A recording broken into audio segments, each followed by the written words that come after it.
ब्रह्म सूत्र के तृतीय अध्याय के द्वितीय पाद के पंचम अधिकरण का विचार हम लोग कर रहे हैं। पंचम अधिकरण के 11 सूत्रों का विचार सिद्धांतानुसार हो गया है। एक देशी ने इन 11 सूत्रों में विचार करते हुए 2 अधिकरणों की कल्पना की। न स्थानतोपि परस्य उभयलिंगम, इस सूत्र से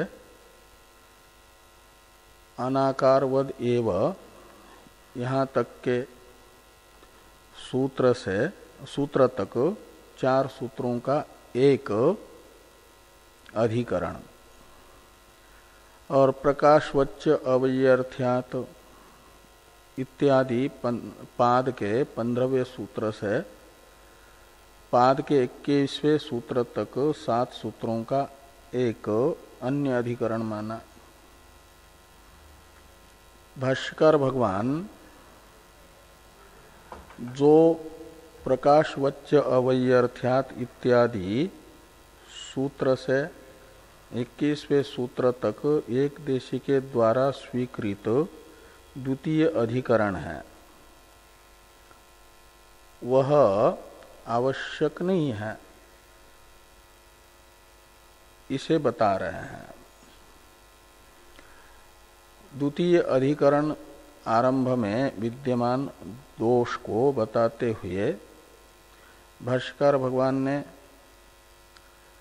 सबसे पहले तो ये पूछा कि द्वितीय अधिकरण का आरंभ किसके लिए है। क्या ब्रह्म में अनेकाकारत्व का निषेध करने के लिए है?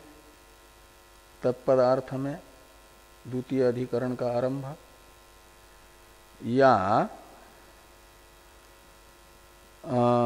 बोध रूपता मात्र ब्रह्म की बताने के लिए और सद्रूपता का निषेध करने के लिए है, या केवल सद्रूपता मात्र ब्रह्म की बताने के लिए और बोध रूपता का निषेध करने के लिए है।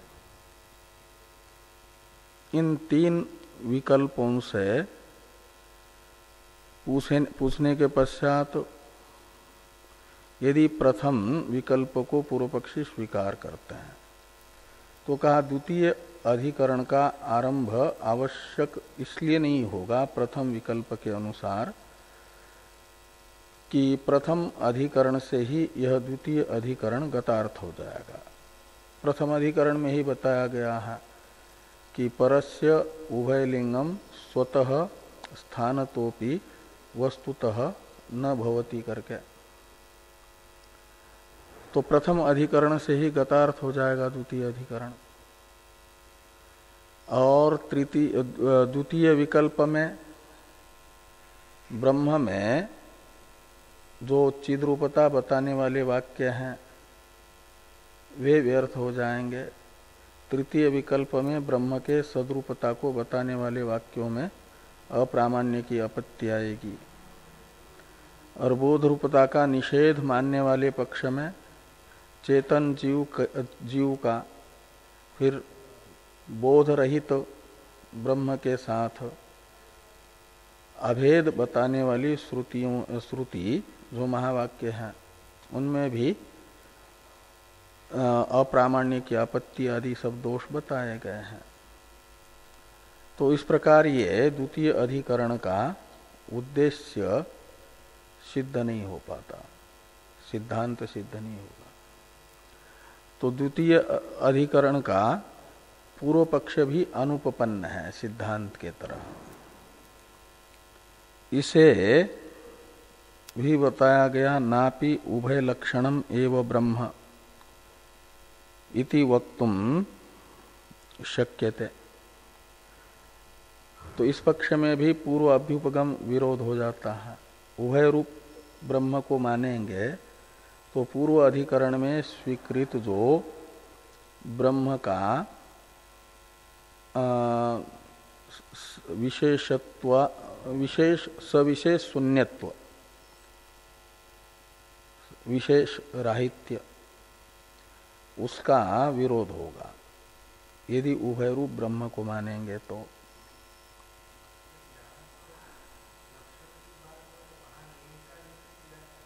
हाँ,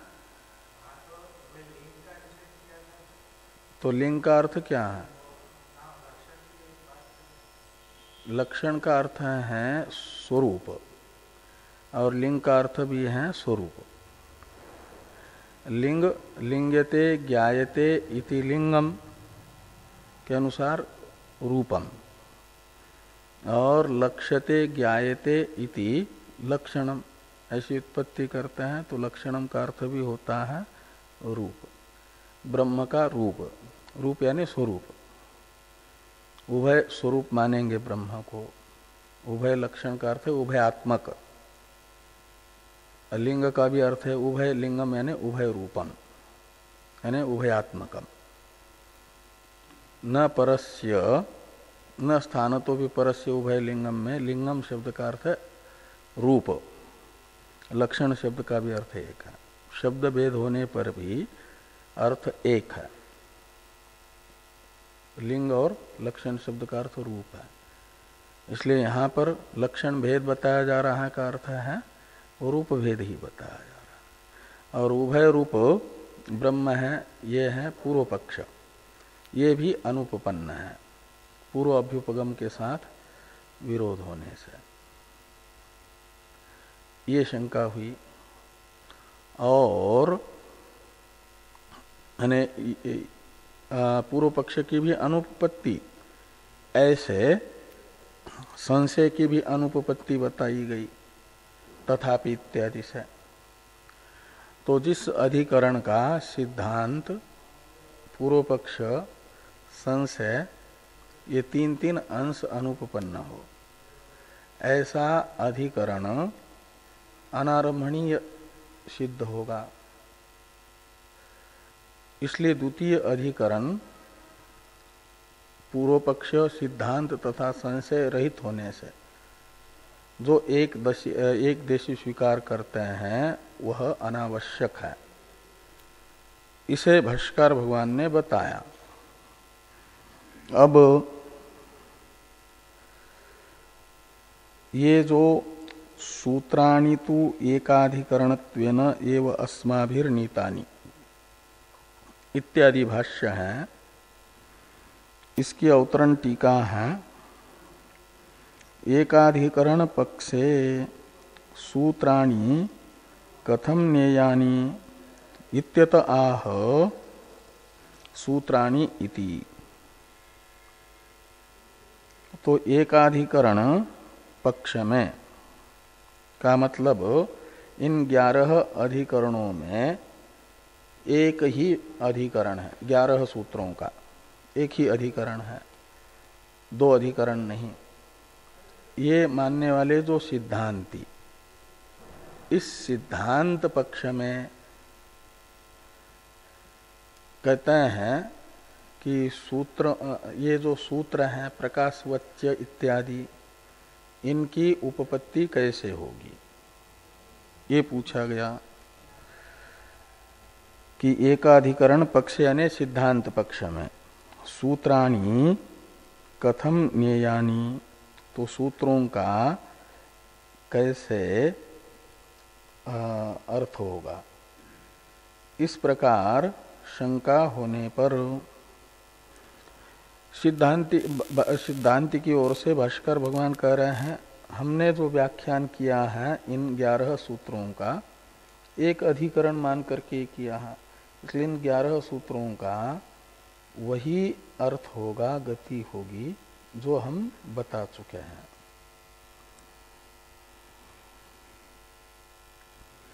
तो सूत्राणि तु एकाधिकरणत्वेन एव अस्माभिर्नीतानि, नीतानि यानी व्याख्यातानि, तो हम लोगों ने एक अर्थक सूत्रों को मान करके ही, एक अधिकरण मान करके ही सब सूत्रों का व्याख्यान कर दिया है।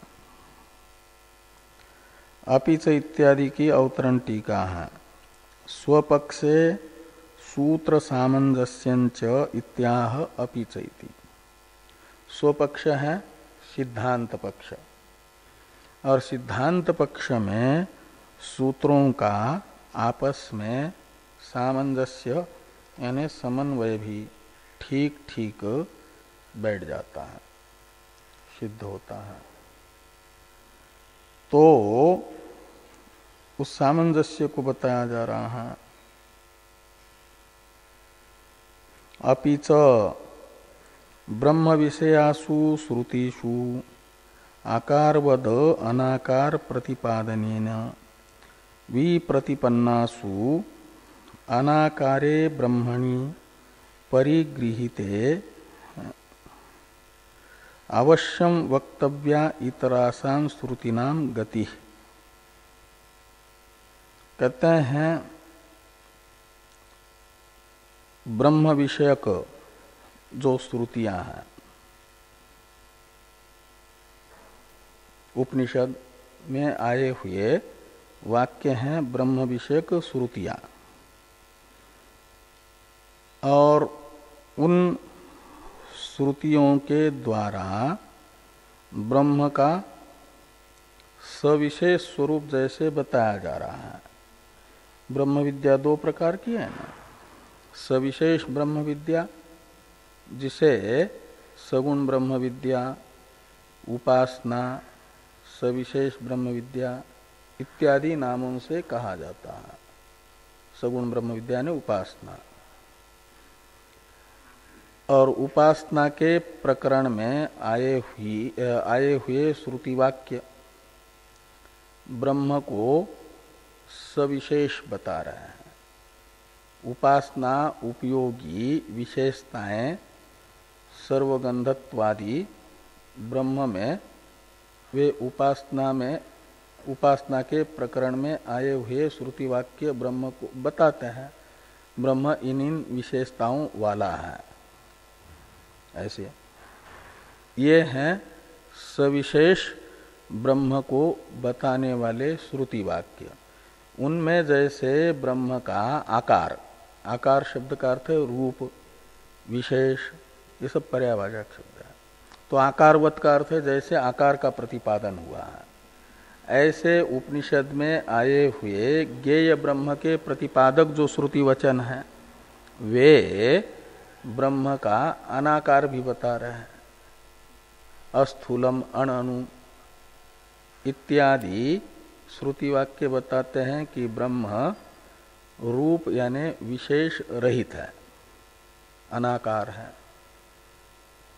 तो एक ही वस्तु के उपनिषद वाक्य आकार तथा अनाकार परस्पर विरोधी दो स्वरूप बता रहे हैं।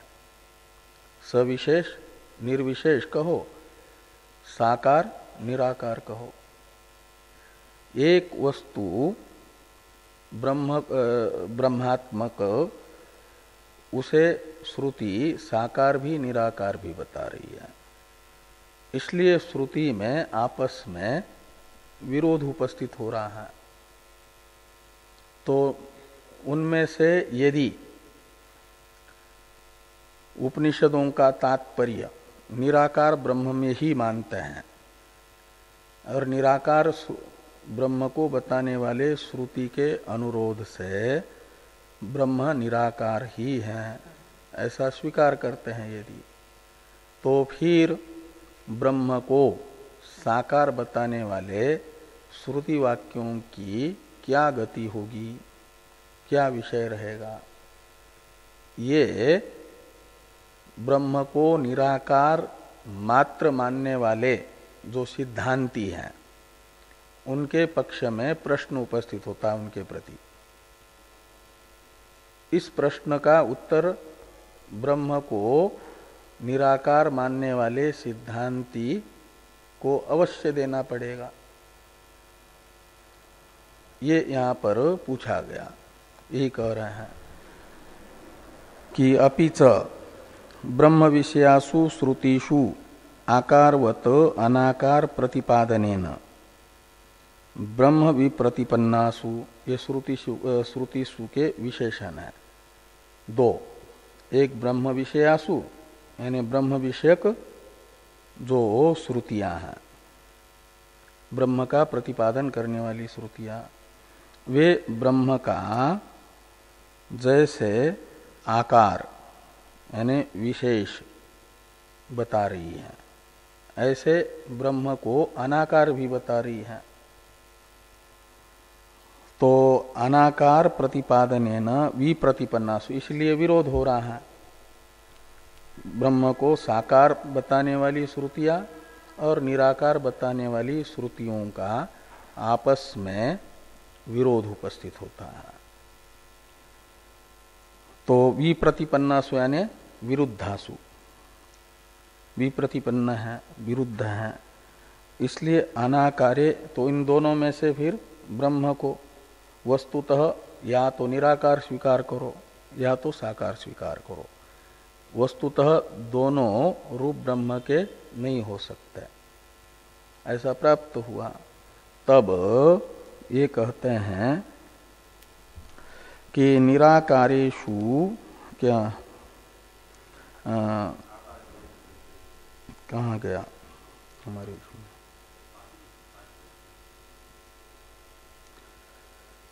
विप्रतिपन्नासु अनाकारे ब्रह्मणि परिगृहीते अवश्यम वक्तव्या इतरासाम श्रुतिनाम गति।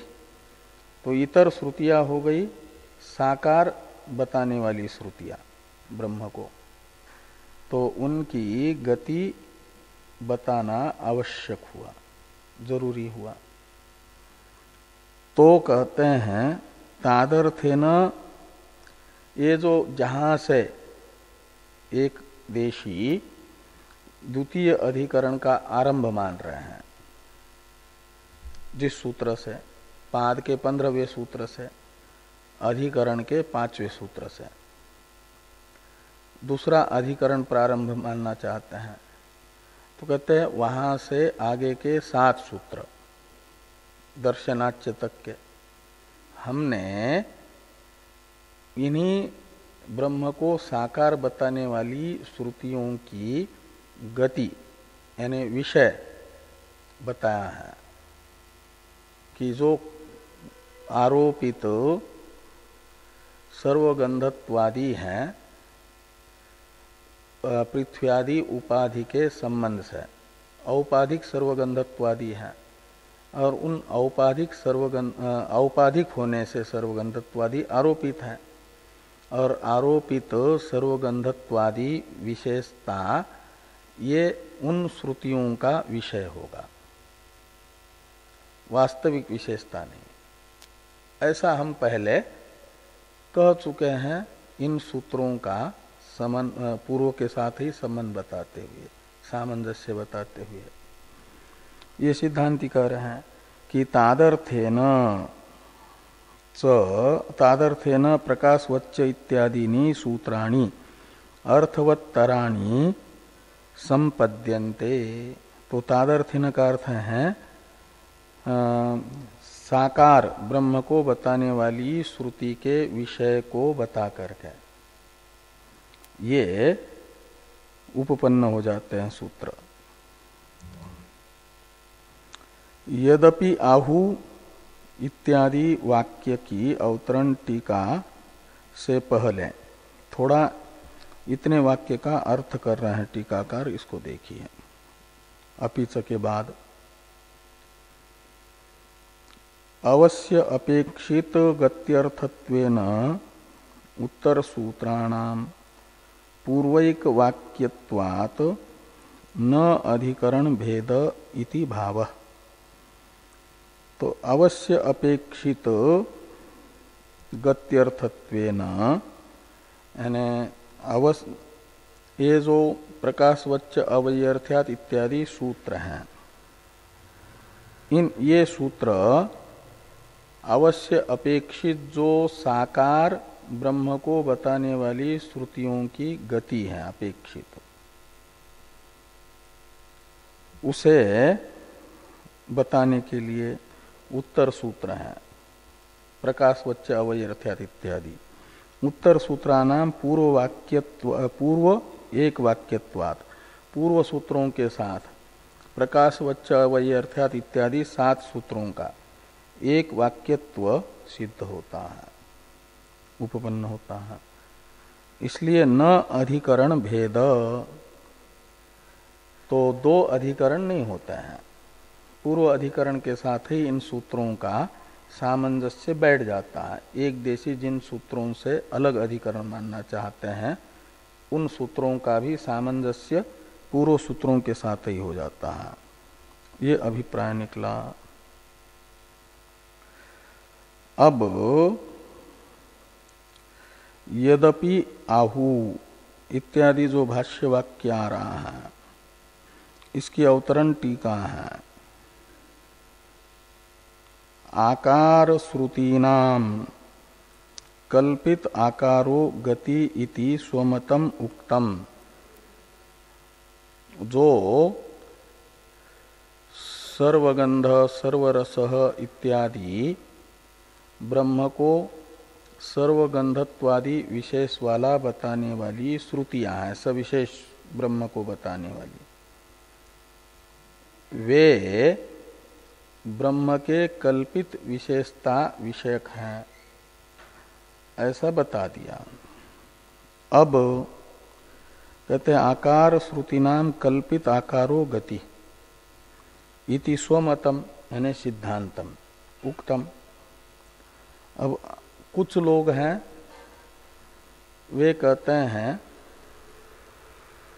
साकार ब्रह्म को बताने वाली जो श्रुतियां हैं वे वास्तविक आकार विषयक ही हैं, और जो श्रुति ने ब्रह्म का आकार बताया है उससे अतिरिक्त आकारों का प्रविलय बताया जा रहा है, न स्थानोत्प इत्यादि से। ये सब चर्चा आगे आ रही है। उनका मत बताते हैं कि प्रपंच विलय वादिनस्तु, ये एक अन्य है, एक देशी के तरह दूसरे। तो प्रपंच विलय वादिनस्तु मनोमय प्राण शरीर सत्य काम इत्यादि आकार श्रुति नाम तद इतर आकार प्रविलयो गति इत्याहु।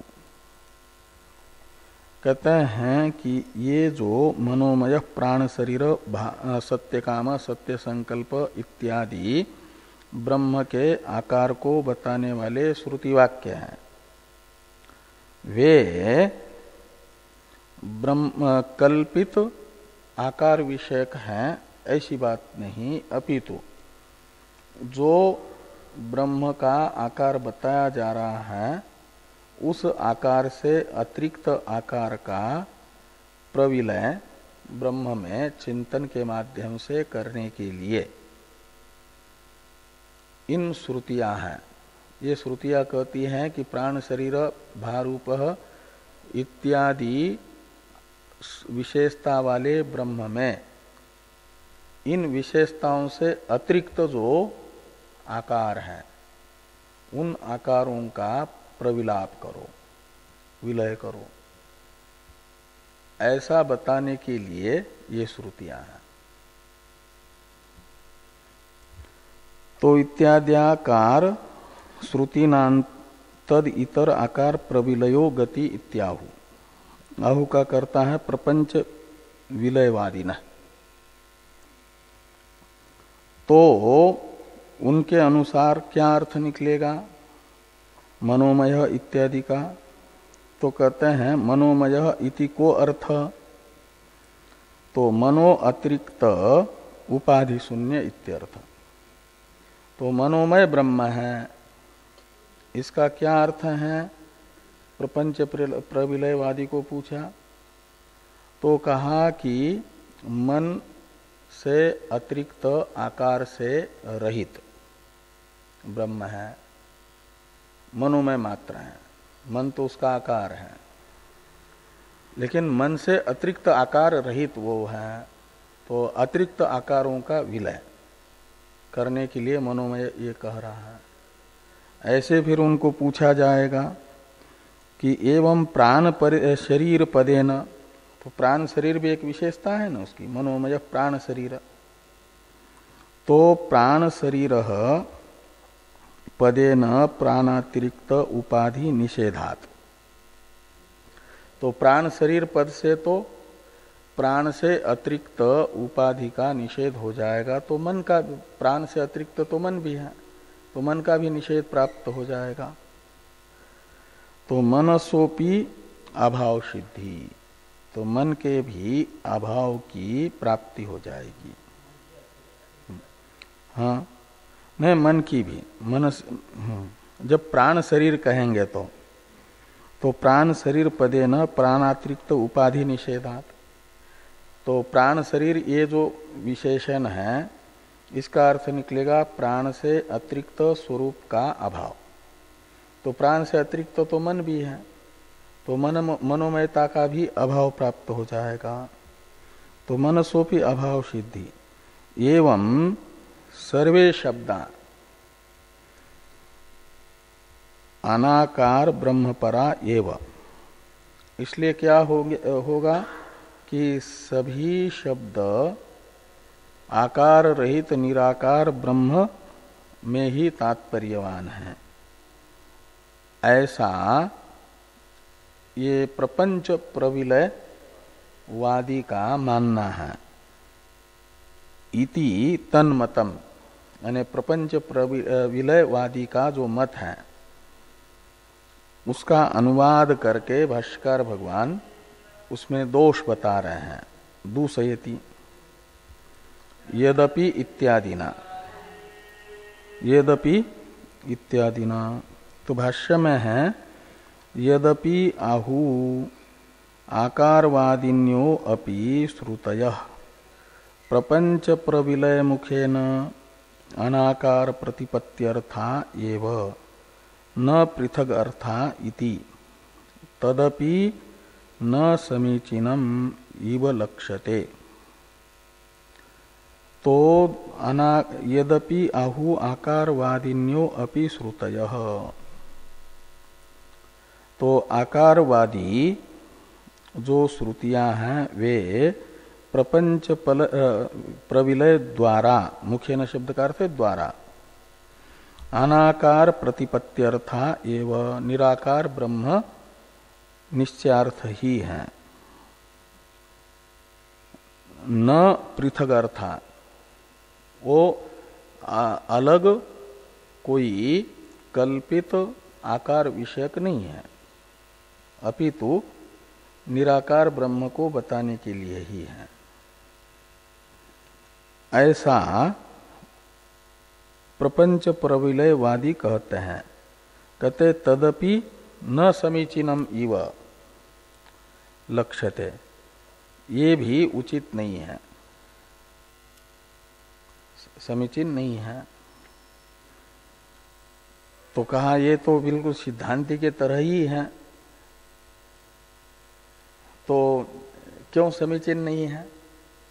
कहते इसलिए कथम इत्यादि से वो प्रपंच प्रविलयवादी पूछते हैं, क्योंकि सिद्धांति ने भी ब्रह्म को परमार्थतः निराकार माना, ये भी कह रहे हैं ब्रह्म निराकार है, और उपनिषदों का तात्पर्य ज्ञेय ब्रह्म में ही वेदांती भी मानते हैं, ये भी कह रहे हैं कि उपनिषद मात्र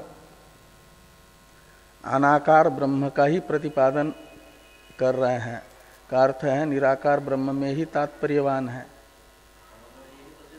हाँ, निराकार, हाँ, ब्रह्म में है।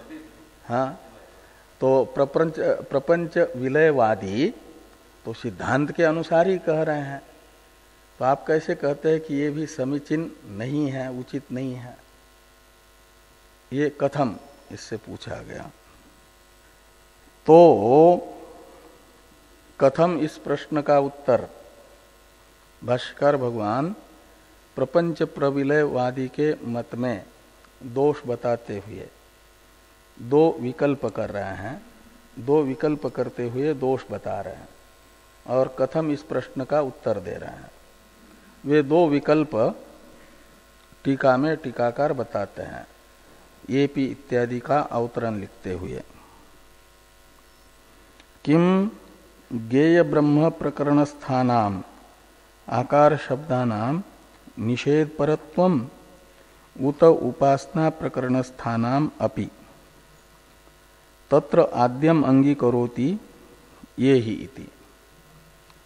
तो भाष्यकार भगवान के हृदय में उपनिषदों के दो प्रकरण सुस्पष्ट है, सुनिश्चित है,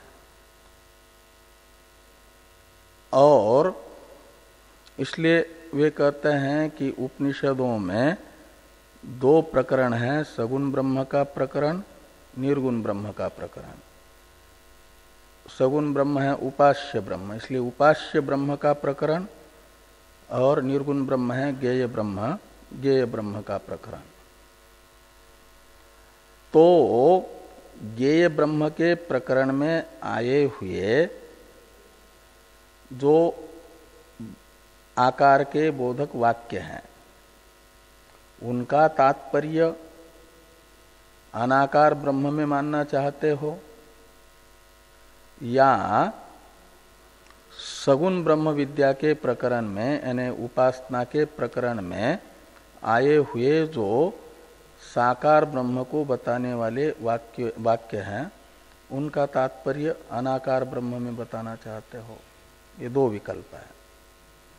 उनमें से यदि ज्ञेय ब्रह्म के प्रकरण में आए हुए आकार प्रतिपादक श्रुतियों का तात्पर्य अनाकार ब्रह्म में मानते हो तो हमें स्वीकार है, ये उचित है, इष्ट है।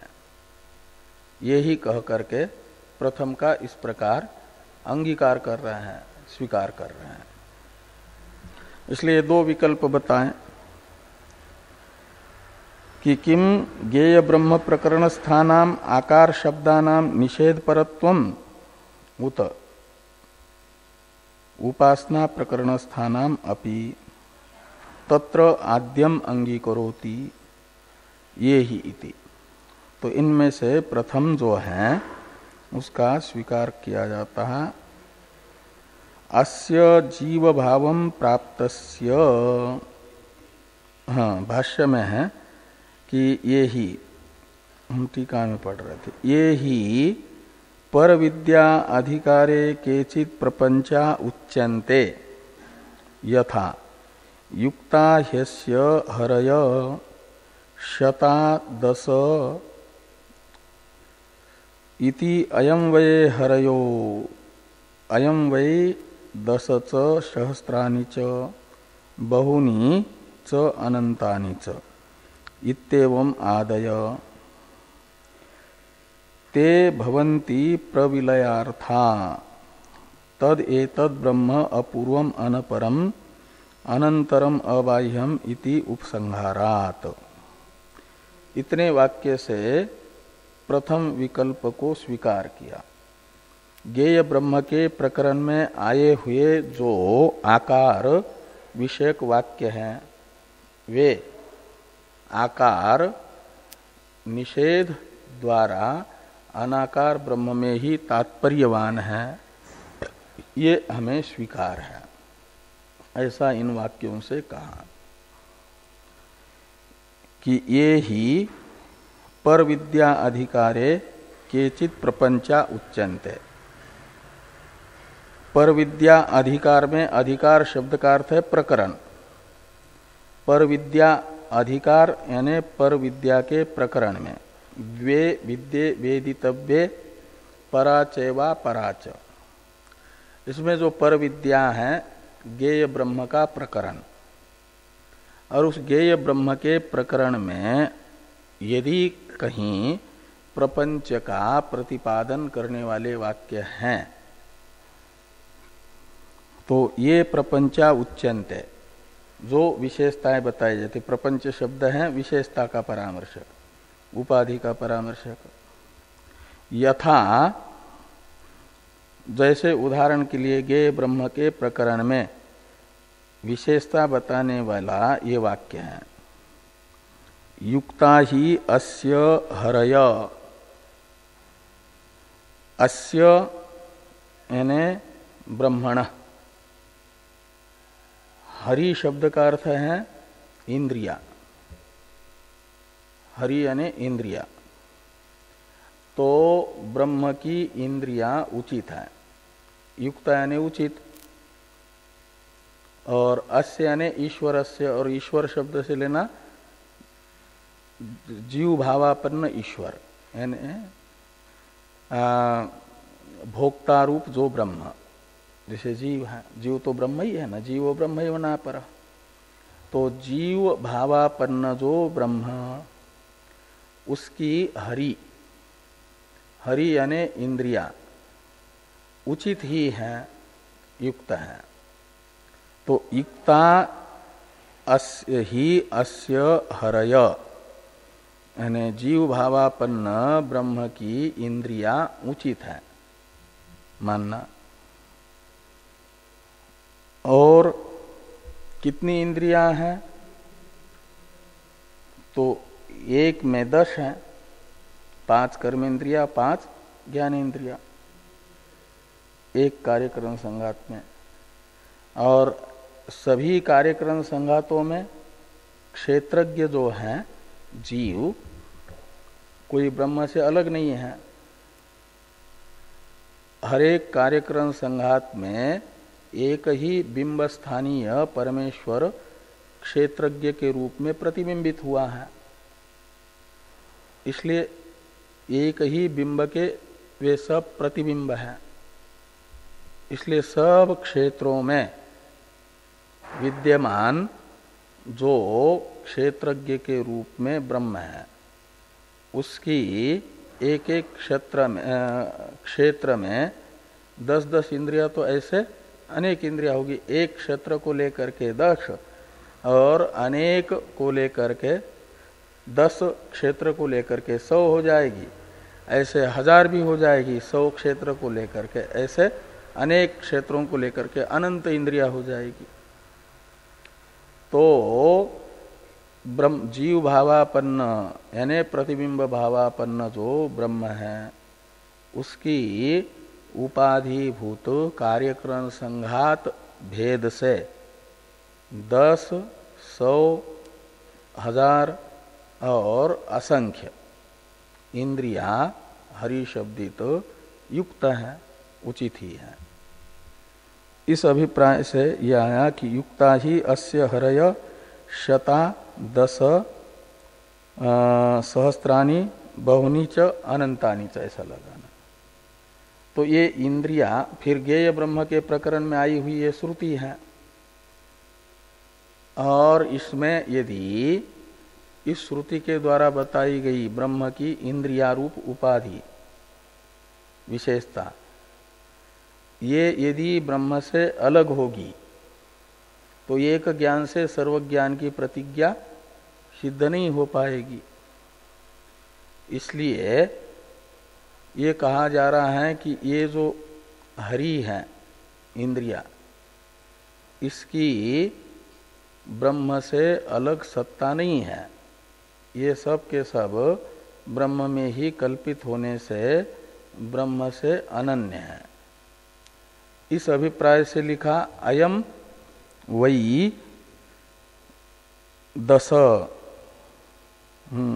अयम वै हरयो, अयम वै 10। तो ये जो हरि है, ये जो ब्रह्म, अयम शब्द से लेना ब्रह्म को, जो साक्षात अप्रोक्ष है, प्रत्यगात्मा है, अधिष्ठान है, वही ये इंद्रिया है। ये जो इंद्रिया दिख रही है हरि, वह वे इंद्रिया अयम एव। जैसे ये जो भ्रांति काल में प्रतीत होने वाला सर्प है, ये रस्सी ही है, ऐसा कहता है। ऐसे अविद्या अवस्था में रूपादि ग्रहण के उपाधि के रूप में प्रतीयमान चक्षुरादि अयम एव यानी आत्मा एव, ये आत्मा ही है। आत्मा में कल्पित होने से, रस्सी में कल्पित होने से सर्पादि जैसे रस्सी ही है, ऐसे ब्रह्म में ही कल्पित, आत्मा में ही कल्पित ये हरि होने से हरि ब्रह्म ही है। इस अभिप्राय से लिखा अयम एव अयम वै हरयो अयम वै दशच। और ये जो उपाधि भेद से हरिया कितनी है तो 10, 100, 1000 और असंख्य जितनी भी हैं, वे सब इंद्रियां एक ब्रह्म में ही कल्पित होने से, ब्रह्म का ही विवर्त रूप होने से, अपने विवर्त उपादान से अलग वे नहीं है। तो इस प्रकार ये इनको विवर्त बता करके, विवर्त का यानी अध्यस्त का वस्तुतः अधिष्ठान ही स्वरूप होता है, तो स्वरूप का परमार्थतः विलय हो गया। इस प्रकार ये जो ज्ञेय ब्रह्म के प्रकरण में आए हुए कुछ उपाधि के प्रतिपादक वाक्य हैं, इनका उपाधि प्रविलय द्वारा, उपाधि की अधिष्ठान भूत ज्ञेय ब्रह्म से अतिरिक्त सत्ता नहीं है ऐसा बता करके उनका तात्पर्य ज्ञेय ब्रह्म में, अनाकार ब्रह्म में मानना तो उचित है, हमें स्वीकार है। ये यहां पर कहा कि इत्येवम आदय यानी इत्याकारक जो कुछ प्रपंच हैं ज्ञेय ब्रह्म के प्रकरण में बताए गए, प्रपंच यानी विशेषताएं, विशेषता बोधक वाक्य भी, ते भवंती प्रविलयार्था, वे उपाधि के ब्रह्म में विलय के लिए ही हैं, यानी निषेधार्थक ही हैं, ये कह सकते हैं। क्योंकि आगे कहते हैं तद एतद ब्रह्म अपूर्वम अनपरम अनंतरम अबाह्यम इत्यादि श्रुतियां, इस श्रुति में उपसंहार हुआ ब्रह्म के निर्विशेष स्वरूप का। इसलिए उपक्रम उपसंहार का एक वाक्यत्व सिद्ध करने के लिए उपसंहार में ज्ञेय ब्रह्म का प्रकरण है, तो उपक्रम का उपसंहारानुसार वो किया जा सकता है, अर्थ निकाला जा सकता है। लेकिन जो साकार ब्रह्म का प्रतिपादन करने वाले उपासना प्रकरण में आए हुए वाक्य हैं, उनको भी उपाधि के प्रविलयार्थक मानोगे तो ये ठीक नहीं है। ये आगे कहा जा रहा है, ये पुनः इत्यादि से।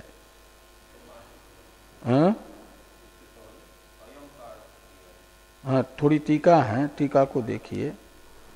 पहले युक्ता ही अस्य हरय, इसमें जो अस्य शब्द आया है और हरि शब्द आया है, ये अस्य शब्द का और हरि शब्द का अर्थ कर रहे हैं।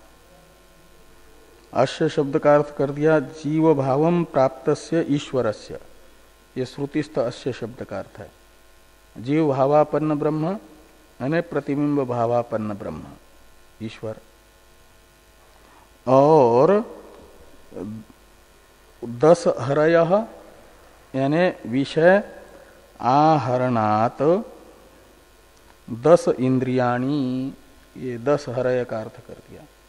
10 तो एक कार्यकरण संघातस्थ इंद्रियों की संख्या है, 10 शब्द संख्या को बताने वाला। और हरि शब्द का अर्थ है इंद्रिया। हरि शब्द का अर्थ इंद्रिया कैसे हुआ? तो कहते विषय आहरणात हरय, रूपादि विषयों का आहरण करने के कारण इंद्रियों को हरि कहा जा रहा है। विषय आहरणात हरय। 10 इंद्रियाणी, 10 हरय का अर्थ निकलेगा 10 इंद्रिया। और प्राणी भेदापेक्षया शतानि, प्राणी है कार्यकरण संघात, और कार्यकरण संघातों का जब अवान्तर भेद मानेंगे तो असंख्य हो जाती है। इसलिए शतानी सहस्त्रानी च, और तेषाम यानी इंद्रियानाम, हरि नाम, तेषाम शब्द का अर्थ है ईश्वरात भेदम आशंक्याह अयम इति। श्रुति में जो अयम वै हरयो, अयम वै दस, ये वाक्य है इंद्रियों का ब्रह्म से अभेद बताने वाला। श्रुति में यह वाक्य लिखने की क्या आवश्यकता पड़ी इस वाक्य प्रयोग की? तो कहते हैं ये शंका हुई कि इंद्रियां बताई जा रही हैं और जिसकी इंद्रियां हैं उसको बताया जा रहा है आस्य हरय करके। तो ये संबंध जो है दो में होता है, द्विष्ट होता है ना संबंध, दो में रहता है। तो इंद्रियां अलग और जिसकी इंद्रियां हैं वह ब्रह्म अलग, ब्रह्म से अलग ये इंद्रियां हैं, इस प्रकार की आशंका हुई किसी के मन में, जिज्ञासु के। तो इंद्रियों की अलग सत्ता, जिसकी यह इंद्रिया बताई जा रही है भोगोपकरण के रूप में, उससे नहीं है अलग सत्ता इंद्रियों की। इसे कहते हुए ये कह रहे हैं कि अयम वै हरयो अयम वै दस। तो अयम शब्द से लेना ये प्रकृत ज्ञेय ब्रह्म परमात्मा, अधिष्ठान, बिंब, और यही हरि है। यही हरि है का मतलब इससे अलग हरि शब्दित इंद्रियों की सत्ता नहीं है। वे एक कार्यकरण संघातस्थ दसों इंद्रियों की भी और समस्त कार्यकरण संघातस्थ समस्त इंद्रियों की भी और इंद्रिय ग्राह्य विषयों की भी कोई अलग सत्ता नहीं है, अपितु इंद्रियां यही है, ब्रह्म ही है, आत्मा ही है। इस अभिप्राय से अयम लिखा। तो अयम का अर्थ करते हैं ईश्वर एव हरयो इत्यर्थ। अयम वै हरय का अर्थ हुआ हरय यानी इंद्रियाणी ईश्वर एव, ब्रह्म ही है, क्योंकि ब्रह्म में कल्पित है। तो ये जो ज्ञेय ब्रह्म का प्रतिपादन करने वाला वाक्य है, उसमें जो विशेषता को बताने वाला अवान्तर वाक्य है, उसका तात्पर्य भले ही विशेषता प्रविलय द्वारा निराकार ब्रह्म में हो, उसका तात्पर्य, लेकिन दूसरे जो है उपासना के प्रकरणस्थ आकारवद वाक्य, उनको ऐसा नहीं कहा जा सकता। ये आगे कह रहे हैं ये पुनः इत्यादि से।